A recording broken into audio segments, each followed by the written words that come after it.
Hello guys, welcome back to study. This is Dheeraj Kumar. अभी हम लोग करने वाले हैं यार पोस्ट की इंग्लिश के प्रीवियस ईयर के क्वेश्चंस का पार्ट थर्ड। ठीक है, हमने मॉक के टाइप पे इसको सजा रखा गया है। जो भी प्रीवियस ईयर क्वेश्चन मिले 15 क्वेश्चन है, इसमें पैसेज को हमने हटा दिया है।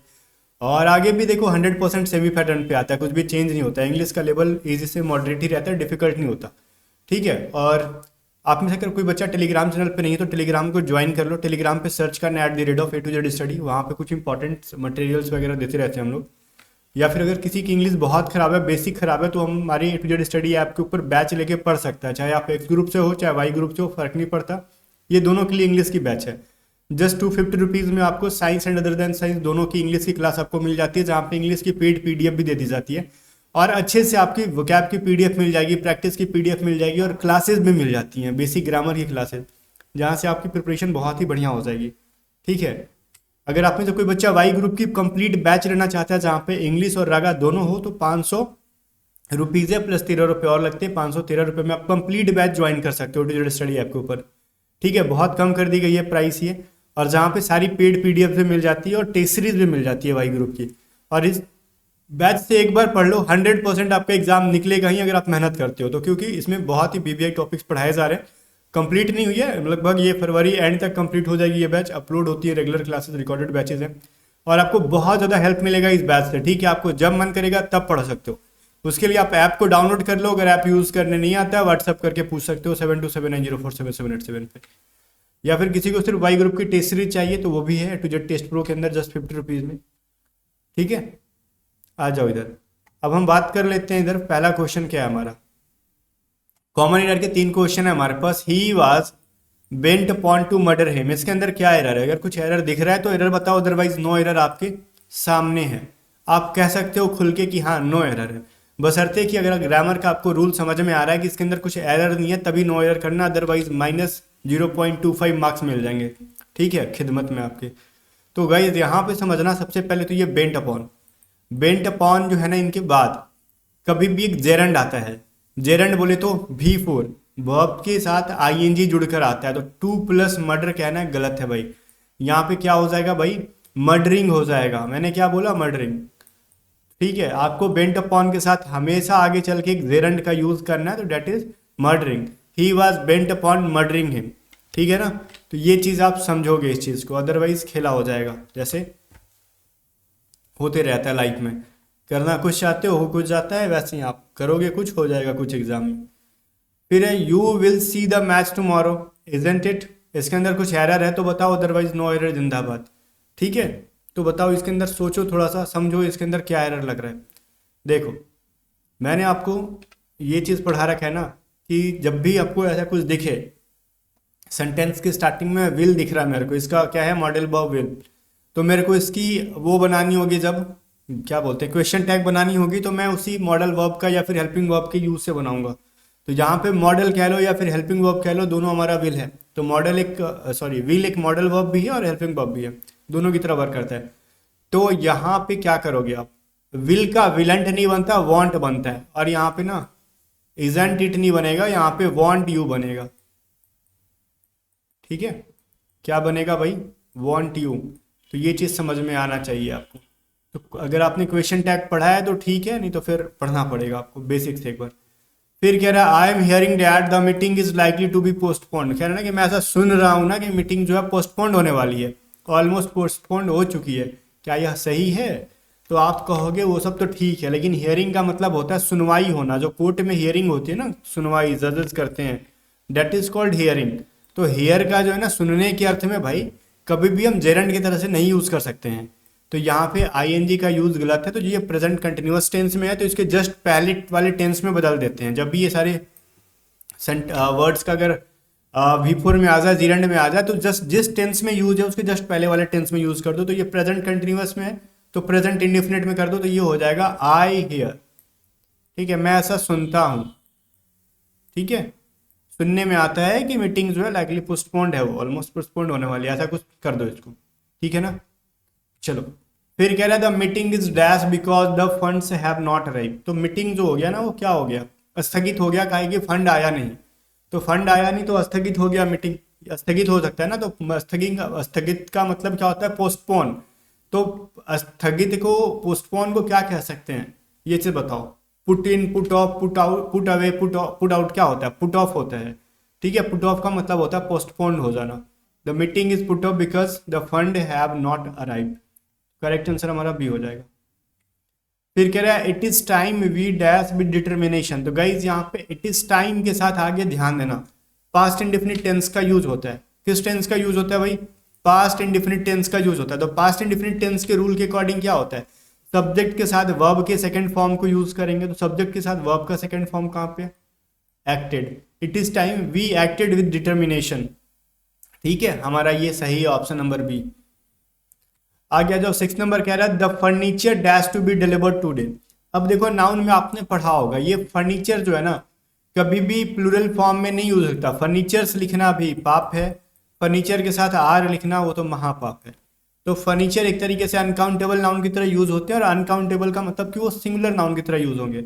जब भी कोई चीज सिंगुलर यूज होगा तो ऑप्शन नंबर ए इज का यूज करोगे, प्रेजेंट में है तो, अगर पास्ट में है तो वॉज का यूज करोगे।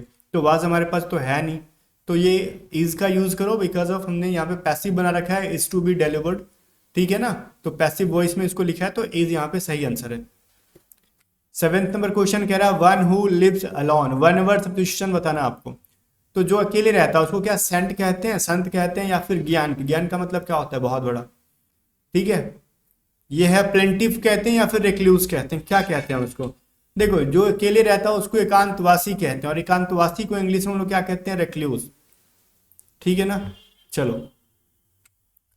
फिर कह रहा है by leaps and bound. By leaps and bound का मतलब होता है किसी भी चीज को करना, वो भी बहुत ही स्पीड से, तेजी से करना। तो तेजी से करने के अर्थ में क्या है? रैपिडली, स्लोली, पीसफुली, या फिर स्ट्रांगली। तो गाइज यहाँ पे ऑब्वियस चीज है रैपिडली, हमारा सही आंसर जाता है। ठीक है, अगर आपने ये सोचा होगा तो आपके आंसर सही है, अदरवाइज मैं बार जानबूझ के स्पीड में कर रहा हूँ। आप थोड़े से स्पीड को कम कर सकते हो, बिकॉज मैं फालतू के वीडियो बड़ी बड़ी बनाने में मेरे को कोई चीज़ नहीं है। कम टाइम के अंदर बेटर कंटेंट दो और ज़्यादा से ज़्यादा कंटेंट दो, ताकि आपका भी टाइम बचे, मेरा भी बचे। आगे जाओ, फाइंड द करेक्ट वर्ड। इसमें सोचो सक्सेसफुली की सही स्पेलिंग क्या है? सक्सेसफुली, तो भाई गई पहली बात तो ये फुली में डबल एल होता है, तो जहाँ पे सिंगल एल है उसको हटा दो, और सक्सेस में डबल एस भी होता है आगे चल के, तो ये जहाँ सिंगल एस है उनको भी हटा लो। अब डबल एस के साथ साथ डबल सी भी होता है, तो इसमें डबल सी नहीं है, सिंगल सी है, तो इसको भी हटा लो। तो double C, double S, double F, इतना सक्सेस हो जाओ कि आपके पास बहुत कुछ हो। तो बहुत कुछ मतलब डबल सी मेरे पास है, डबल एस मेरे पास है, डबल एल मेरे पास है। इस तरीके से इसको याद कर लो। ऑप्शन नंबर ए हमारा सही है। बाकी देखो अगला क्वेश्चन है इकोनॉमिकल। इकोनॉमिकल का मतलब क्या होता है पहले तो ये पता होना चाहिए, और उसका एंटोनिम पूछा जा रहा है आपसे। इकोनॉमिकल का मतलब होता है किफ़ायती, एक ऐसा इंसान जो मतलब किफ़ायत करता हो, फालतू के खर्च ना करता हो। जैसे कोई भी मार्केट वगैरह में गया तो ऐसा नहीं कि 10 रुपए की चीज़ खरीदनी है, गया और 50 रुपए की शॉपिंग करके आ गया, वो भी खरीद लिया जिसकी ज़रूरत नहीं है वो। नहीं, एक ऐसा इंसान जो ज़रूरत है वही खरीदो, अदरवाइज पैसे सेव करके रखने में विश्वास करता है वो। और उसका उल्टा होता है खर्चीला, डेट इज एक्स्ट्रा वैगेंट। एक्स्ट्रा वैगेंट का मतलब वो फालतू इंसान जिसकी जरूरत नहीं है वो भी खरीद लिया, गए कुछ खरीदने, खरीद के एक चीज़ खरीदने और खरीद के आ गए उधर से 4-5 चीज़ें, उनको भी खरीद लिया जिसका काम नहीं है, या फिर बहुत समय के बाद काम है, तब तक धरे धराए खराब भी होने की पॉसिबिलिटी है, वो भी खरीद के रख लिया। मतलब फिजूल खर्ची करने वाला, वो कहलाते हैं एक्स्ट्रा वैगेंट। ठीक है, चलो। और एक्स्ट्रा वैगेंस मतलब होता है फिजूल खर्ची। अब देखो क्लेमेंसी का मतलब क्या होता है? क्लेमेंसी का मतलब होता है ना दया दिखाना, दया। ठीक है, जेठालाल की दया नहीं, दया दिखाना। तो दया दिखाने के अर्थ में क्या है हमारे पास? काइंडनेस। सिंपैथी का मतलब होता है संवेदना व्यक्त करना, वो चीज़ें अलग है, बट काइंडनेस करेक्ट है दया दिखाने के अर्थ में। ठीक है ना, तो काइंडनेस का सही सिनोनिम है। आगे देखते हैं। अब ये कह रहा है इसका पैसिव बनाना, आप क्या करना है यहाँ पे? इसका पैसिव बनाओ। यहाँ पे लिखा तो नहीं है, मैं लिख देता हूँ। कह रहा है has a dog ever been bitten you. तो गाइज यहाँ पे ध्यान दो, has a dog ever been bitten you, ये जब क्वेश्चन मार्क है तो इसका पैसिव भी जब बनेगा तो हमारा क्वेश्चन मार्क ही रहेगा। तो ऑप्शन नंबर सी में क्या है? Full stop. Complete incorrect sentence है ये, हमारा होगा ही नहीं।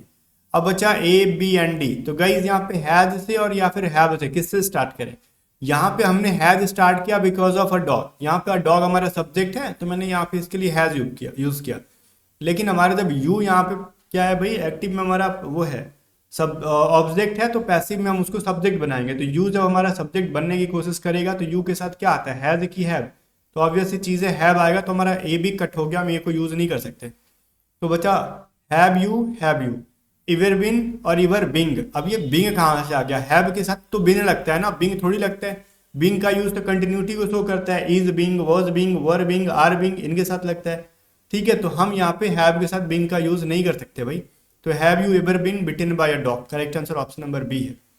चलो क्या है इसका सही आंसर, ऑप्शन नंबर बी। 13 कह रहा है I prefer to ride than to walk. ठीक है, अब देखो प्रीफर के साथ ना पहली बात तो ये दैन प्रीपोजिशन आता नहीं है, ये गलत है कंप्लीटली। तो नो इम्प्रूवमेंट तो हम कह नहीं सकते, इसमें तो इम्प्रूवमेंट की जरूरत है, टू का यूज करोगे।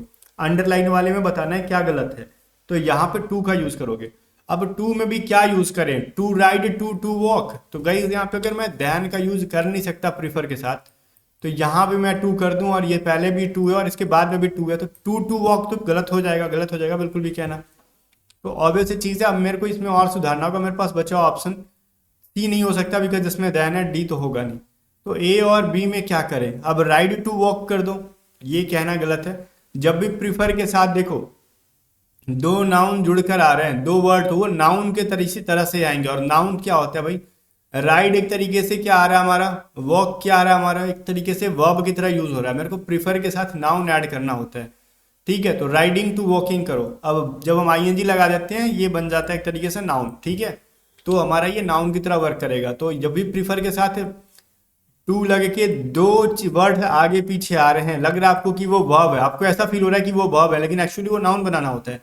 तो हम आईएनजी फॉर्म में, जेरेंट फॉर्म में यूज करेंगे। तो राइडिंग टू वॉकिंग करो, I prefer riding to walking. ठीक है, ऑप्शन नंबर ए सही है। 14 देखो वर्ब फॉर्म ऑफ सक्सेसफुली।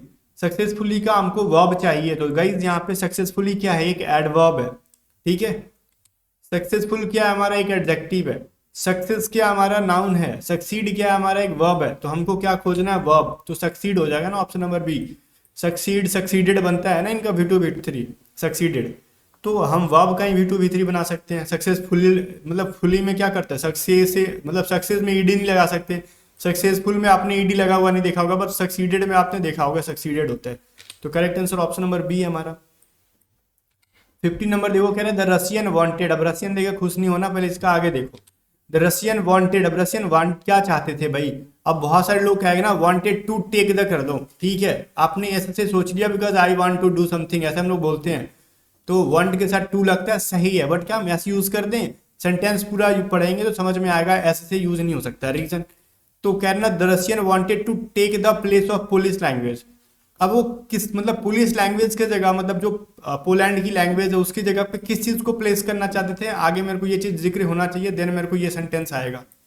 तो क्या होना चाहिए, तो ऐसे से स्टार्ट नहीं कर सकते, तो ऑप्शन नंबर बी कट गया। अब वांटेड, ठीक है, अब वांटेड के साथ वर का यूज कर दोगे तो ये चीज कहना सही है। तो ये चीज तो कहना कंप्लीटली गलत है, क्योंकि कोई भी मेन वर्ब के बाद हेल्पिंग वर्ब नहीं आता है, तो आर से स्टार्ट नहीं हो सकता, सी भी कट गया। अब बच्चा पी एंड क्यू। अब मैं बोलूँ मैं चाहता हूँ क्योंकि ये मुझे चाहिए। अब मैं क्या चाहता हूँ वो बताऊंगा तब ना मैं क्योंकि बोलूंगा। तो भाई Russian wanted because there teachers, ये कहना ही गलत निकल रहा है अर्थ बिल्कुल भी। तो क्या मिलेगा, the Russian wanted their own language. Russian क्या चाहते थे, अपनी ओन लैंग्वेज, खुद के लैंग्वेज को चाहते थे। देन क्यू से स्टार्ट हो रहा है। अब to take the place of police language, अब समझ में आ रहा है, अपनी लैंग्वेज चाहते थे पुलिस लैंग्वेज के जगह पे।